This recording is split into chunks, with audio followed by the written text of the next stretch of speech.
Primeira questão. A ração existente em um quartel de cavalaria é suficiente para alimentar 30 cavalos durante 40 dias. Quantos dias duraria a ração se existissem apenas 20 cavalos? Meus amigos, aqui é uma questão de regra de 3 simples. Vamos anotar as informações. Nós temos aqui a quantidade de cavalos e a quantidade de dias. Na primeira situação, a questão disse que a comida era suficiente para alimentar 30 cavalos durante 40 dias. Quantos dias duraria a ração se existissem apenas 20 cavalos? Eu vou dizer que vai durar X dias. Muita gente pensa que regra de 3 simples é simplesmente montar e multiplicar cruzado, mas a gente tem que lembrar de um detalhe. Temos que analisar as grandezas para ver se elas são diretamente proporcionais ou inversamente proporcionais. Se eu perceber que elas são diretamente proporcionais, é só multiplicar cruzado. Se elas forem inversamente proporcionais, eu posso multiplicar reto. Como é que a gente vai fazer para analisar? A gente vai ver o que aconteceu. Diminuiu a quantidade de cavalos. Ora, gente, se de 30 para 20 diminuiu, pense comigo. Se tem menos cavalos, a comida vai durar mais ou menos dias? A comida vai durar mais dias. Está acontecendo uma situação inversa. Tem menos cavalos, então a comida vai durar mais. Como a situação é inversa, então a gente vai multiplicar reto. 20 vezes x dá 20x e 30 vezes 40 dá 1.200. Para descobrir o x, eu vou pegar esse 20 e vou passar dividindo. Fica então 1.200 dividido por 20. Fazendo essa divisão, pessoal, x vai ser igual a 60. Então a gente marca o item C de cefalotórax. Segunda questão. Leia as afirmações abaixo. O zero é divisor de qualquer número. O item 1 está dizendo que a gente pode dividir por zero. Se você pegar a sua calculadora e dividir por zero, você vai ver que essa divisão vai dar erro. Então essa primeira afirmativa é falsa. O conjunto de divisores de um número é sempre finito. Sim. Se você pegar, por exemplo, o número 10, quem são os divisores de 10? Eu consigo dividir o 10 por 1, por 2, por 5 e por 10. Ou seja, é uma quantidade finita. Informação verdadeira. Terceira, o menor divisor de um número é ele próprio. A questão quis nos confundir. Na realidade, o menor divisor de um número é sempre o número 1. Vamos pegar de novo o número 10. Os divisores dele, que eu disse, foram 1, 2, 5 e 10. Note que ele próprio, na realidade, é o maior divisor. Então, o maior divisor de 10 é o próprio 10. E o menor divisor de qualquer número é sempre o número 1. Então, essa afirmativa aqui, eu sei que ela está falsa. Afirmativa 4. O menor divisor natural de um número é sempre o número 1. Agora sim, o menor divisor natural de um número é sempre 1. Informação verdadeira. Então, gente, a gente viu que estavam verdadeiros os itens 2 e 4. A gente marca, então, o item D. Terceira questão. Leia as afirmações abaixo e marque a única correta. A característica de um número primo é apresentar apenas dois divisores naturais, ele mesmo e o número 1. De cara, eu já cheguei na minha resposta. O número primo, pessoal, é um número que possui dois divisores. Ele só é divisível por 1 e por ele mesmo. Mas vamos ver quais são os erros dos outros itens. O número primo é aquele que só é divisível por 0 e por ele mesmo. Nenhum número vai ser divisível por 0. Lembra que eu falei da calculadora? Divida por 0, qualquer número por 0 na sua calculadora. Você vai ver que dá erro. Então, essa informação, falsa. Todo número par é primo. Note, galera, que na realidade, o único número primo que é par é o número 2. Anote aí. Os números divisíveis por 1, 3, 5, 7 e 11 são sempre primos. Não existe nenhuma situação lógica relacionada a isso daqui. Por exemplo, se você pegar o número 25, o 25 ele é divisível por 5. Só que o 25 ele não é número primo, lembra? Para ser número primo tem que ser divisível somente por 1 e por ele mesmo. O 25 é divisível por 1, é divisível por ele mesmo, só que ele também é divisível por 5. Por conta disso, o 25 não é primo. Então, essa lógica que a questão quis dizer aqui não existe na matemática. Então, essa informação é falsa, essa informação é falsa. Resposta realmente é o item A de Aqui Tem Sentimento. Questão 4. Leia o enunciado da questão e marque a única opção correta. E vale ressaltar que algumas bancas de concursos estão pedindo ultimamente para a gente marcar o item incorreto. Então, cuidado quanto a isso. Aqui pediu a correta, tranquilo, vamos resolver a questão.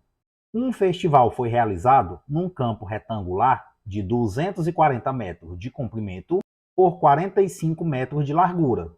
Sabendo-se que em cada 2 metros quadrados, em média, havia 7 pessoas, quantas pessoas havia no festival? Note que a questão está dando uma relação entre pessoas e metros quadrados. Então, entregou, gente, o assunto da questão. A gente vai precisar calcular a área desse local retangular. Desenhei aqui o espaço retangular com as medidas que a questão nos disse. 45 metros de largura, 240 metros de comprimento. Para descobrir a área, pessoal, o que é que a gente precisa fazer? A gente vai multiplicar essas duas dimensões, porque a área do retângulo é base vezes altura. Então, eu vou multiplicar 240 vezes 45. Fazendo essa multiplicação, pessoal, dá 10.800 metros quadrados. E para chegar na resposta final, a gente vai montar uma regrinha de 3. A questão disse que a cada 2 metros quadrados haviam 7 pessoas. Se eu tenho um total de 10.800 metros quadrados, vai ter X pessoas. Note que meu espaço aumentou. Se o espaço aumentou, é normal que eu tenha mais pessoas. Então, essa regra de 3 é diretamente proporcional. Logo, basta multiplicar cruzado. 2 vezes x dá 2x. 10.800 vezes 7 dá 75.600. Para descobrir o nosso x, a gente passa o 2 dividindo. Fica então 75.600 dividido por 2, que vai dar 37.800 pessoas. Então a gente marca o item B de bucéfalo. Questão 5.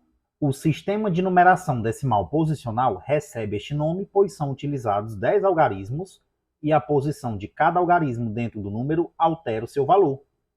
Assim, no numeral 343, o 3 à esquerda corresponde a 3 centenas e o 3 à direita corresponde a 3 unidades. Em qual dos números abaixo, o algarismo 5 vale 500 unidades? Questão bem tranquila, gente. Se vocês analisarem um pouquinho as alternativas, vocês vão ver que a resposta é o item D. Olha só, unidade, dezena, centena. Unidade milhar, dezena de milhar. Se você pegar esse número 5, ele está na posição das centenas. Então, o 5 representa 5 centenas. Só que 5 centenas, eu também posso dizer que são 50 dezenas. E 50 dezenas, eu posso dizer que são 500 unidades. Portanto, a resposta é o item D, de desoxirribose. Sexta questão. Márcia decidiu ofertar um lanche às pessoas em situação de rua na sua cidade. Para isso, ela decidiu confeccionar sanduíches e foi até a padaria perto da sua casa, onde o quilo de pão francês custa R$ 12. Sabendo que Márcia possuía R$ 42 para comprar pães, quantos quilos ela conseguiu comprar? Se o quilo custa R$ 12, eu posso anotar assim. 1 quilo de pão custa R$ 12. Se ela possui R$ 42, quantos quilos ela poderá comprar? Algumas pessoas já vão perceber de cara que para chegar na resposta dessa questão, basta dividir 42 por 12. Outras pessoas vão ter certa dificuldade e vão precisar montar a regra de 3. Mesmo eu dizendo que a resposta vai ser simplesmente dividir esses dois, eu vou fazer como se fosse regra de 3, beleza? Aumentou a quantidade de dinheiro, então ela vai comprar mais quilo de pães, diretamente proporcionais. Por isso que eu posso multiplicar cruzado. 12 vezes x fica 12x, e 1 vezes 42 fica 42. Para descobrir o x, eu vou dividir 42 por 12 e fazendo essa divisão, pessoal, vai dar 3,5 quilos. Logo, a resposta é o item B, de bicarbonato de sódio. Questão 7. É possível afirmar que a quantidade de números primos que são divisores dos 60 são. Se você parar para pensar, você vai ver que os divisores dos 60 são esses números aqui. Todos esses números aqui são divisores dos 60. O que é que significa, professor? Se eu pegar o 60 e dividir por cada número que está aqui, a divisão vai dar exata. Entre esses divisores, eu tenho que dizer quantos são números primos. Olha o que a gente viu agora há pouco. Número primo é aquele que só é divisível por 1 e por ele mesmo. Então, nessa sequência aqui, nós temos o 2, o 3 e o 5. São os únicos números primos que nós temos aqui. Então, a gente marca o item B. Oitava questão. Observando a inequação, podemos afirmar que a solução da inequação apresentada é. Pessoal, para resolver uma inequação, a gente vai utilizar o mesmo procedimento utilizado para resolver uma equação. Aqui eu vou fazer a propriedade distributiva. 3 vezes 2x fica 6x. E 3 vezes 2 vai ficar 6.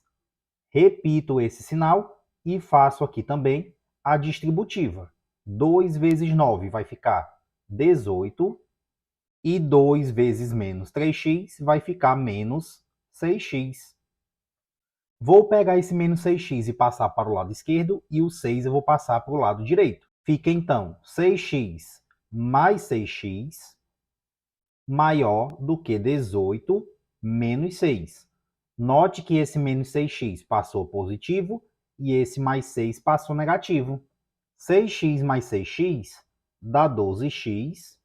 18 menos 6 dá 12.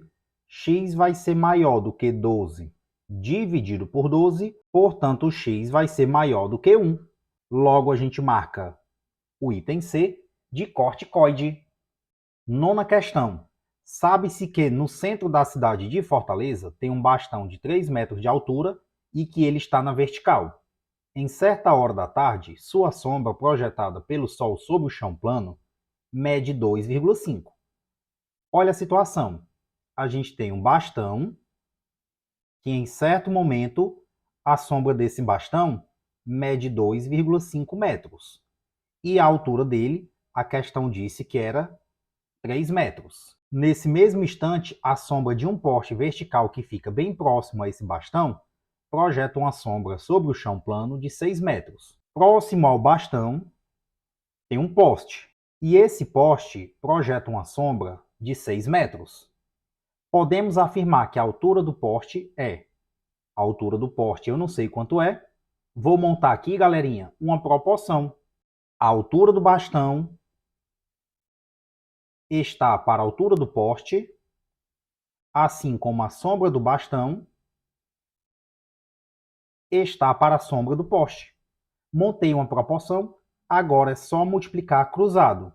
2,5 vezes x dá 2,5x. E 3 vezes 6 vai ficar 18. Para descobrir o x, é só passar o 2,5 dividindo. Dividindo 18 por 2,5 dá 7,2. Portanto, a gente marca o item A. Questão 10. Um cofre possui um disco marcado com os números de 1 a 5. Sabendo-se que o segredo do cofre é formado por uma sequência de 3 dígitos distintos, podemos afirmar que o número máximo de tentativas para abri-lo é de... Meus amigos, aqui nós temos uma questão de análise combinatória. Para escolher o primeiro algarismo dessa senha, galera, eu tenho 5 opções, que são os números de 1 a 5. Como a questão falou que os dígitos são distintos, como eu tenho 5 opções para escolher o primeiro número, é natural que um desses números tenha sido escolhido, então eu tenho que excluir um algarismo da minha contagem. Professor, por que você riscou 2? É só para a gente contabilizar. Eu poderia ter riscado 5, 4, enfim. Eu estou simplesmente dizendo que eu risquei um dos 5 números. Então agora, para escolher o segundo número, eu vou ter 4 opções que restaram. Das 4 opções, vou riscar uma delas. só para você perceber que agora eu vou ter 3 opções para escolher o próximo dígito. Após eu fazer essa montagem aqui, é só multiplicar esses números. Multiplicando aqui, galera, 5 vezes 4 dá 20 e 20 vezes 3 dá 60. Então, o número máximo de tentativas que o cidadão vai poder fazer é 60 tentativas. Então, a gente marca o item D de desoxirribose.